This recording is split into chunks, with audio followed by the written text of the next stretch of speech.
Anguttara Nikaya 5.31, Princess Sumana, thus have I heard.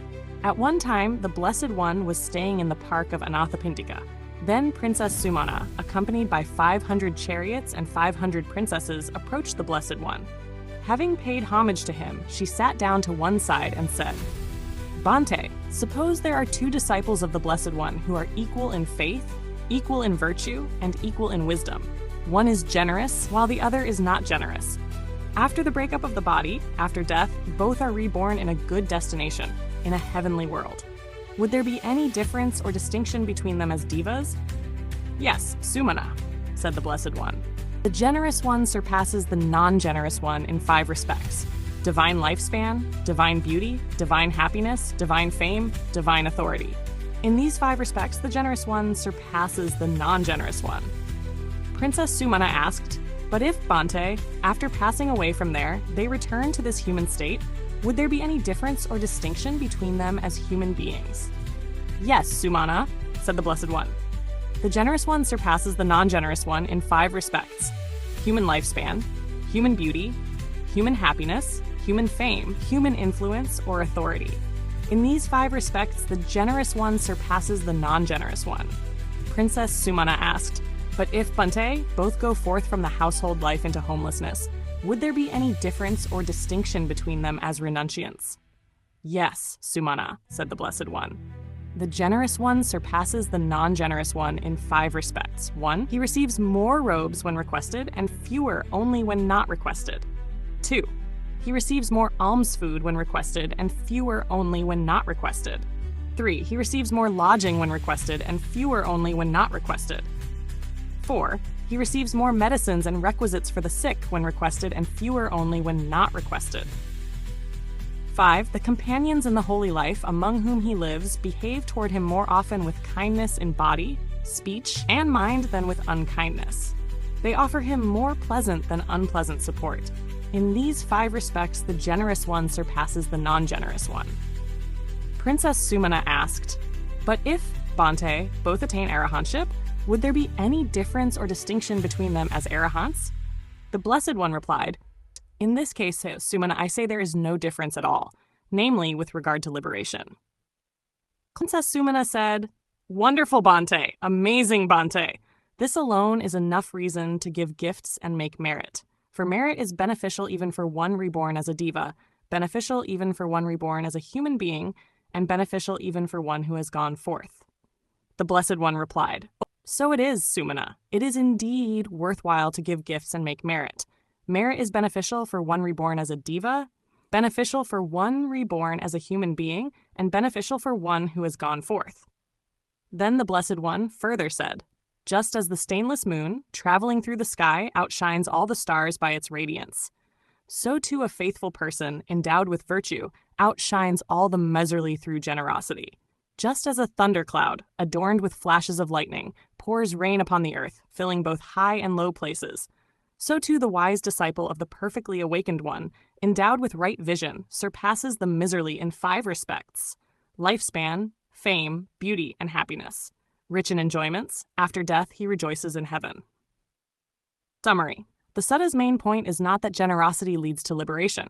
Rather, generosity improves conditions wherever one is reborn, whether as a diva, a human, or a monastic. However, when both practitioners attain arahantship, generosity no longer creates any distinction, because liberation is the same for all who are fully liberated. This passage is very interesting because it shows how the Buddha uses the word punya, merit, in a practical and observable way, rather than as an abstract spiritual currency. Princess Sumana has just heard that 2 people can be equal in faith, virtue, and wisdom, yet the one who practices generosity experiences more favorable conditions. As a diva, longer life, greater beauty, happiness, fame, and influence. As a human, the same 5 advantages. As a monastic, greater support from requisites and greater goodwill from fellow practitioners. Seeing this pattern, she exclaims, this alone is enough reason to give gifts and make merit. Why?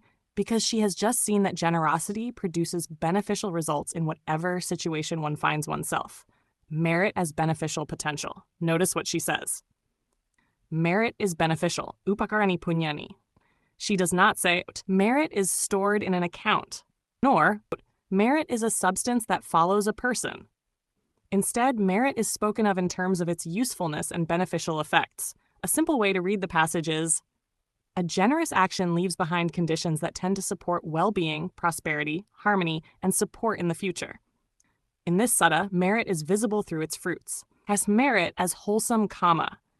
Elsewhere, the Buddha directly equates merit with wholesome action. For example, in many places he speaks of punyabhishankara, meritorious formation.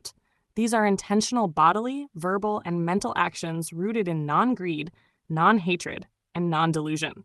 From that perspective, merit is not a thing. It is the wholesome quality of an intentional action and its capacity to bear beneficial results. Notice the monastic example, and the monastic case is especially revealing. The Buddha does not say, the generous monk has more merit stored up. Instead, he describes concrete consequences. People gladly offer requisites. Companions treat him kindly. He receives support more readily. This sounds very much like the natural unfolding of causes and conditions. Generosity tends to create trust. Trust tends to create goodwill. Goodwill tends to create support. The merit is known through the beneficial pattern that unfolds. Why there is no distinction among arahants. The final exchange is crucial. When Sumana asks about two arahants, one formerly generous and one formerly not generous, the Buddha says, I see no difference here, namely with respect to liberation. This tells us something important.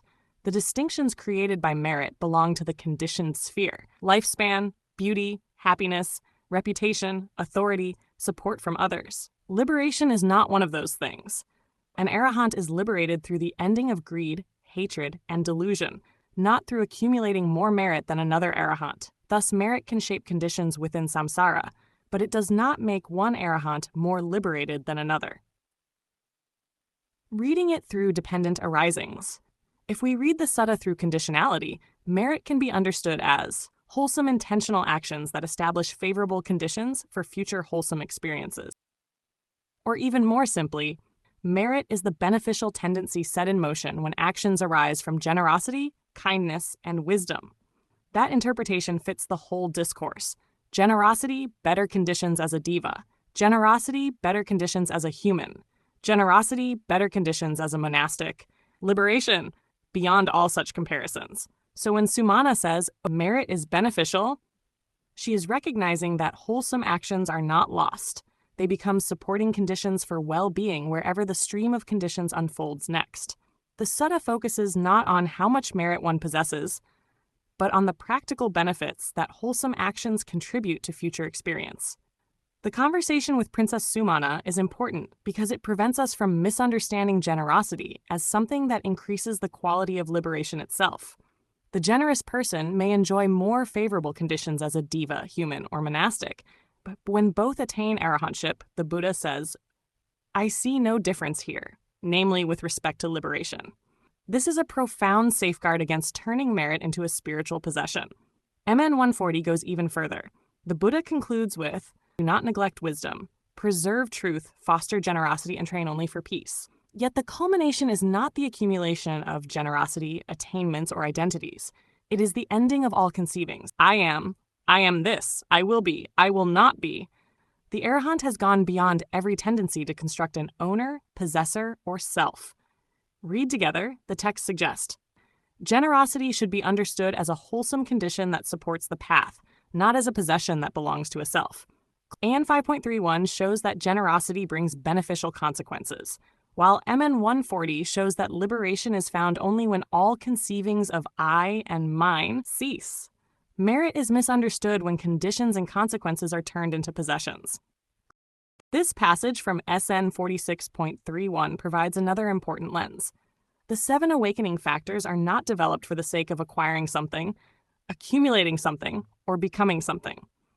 Each factor is cultivated, based upon seclusion, dispassion, and cessation, maturing in release. Vivekanasitam, viraganasitam, nirodhanasitam, vosagaparinamim.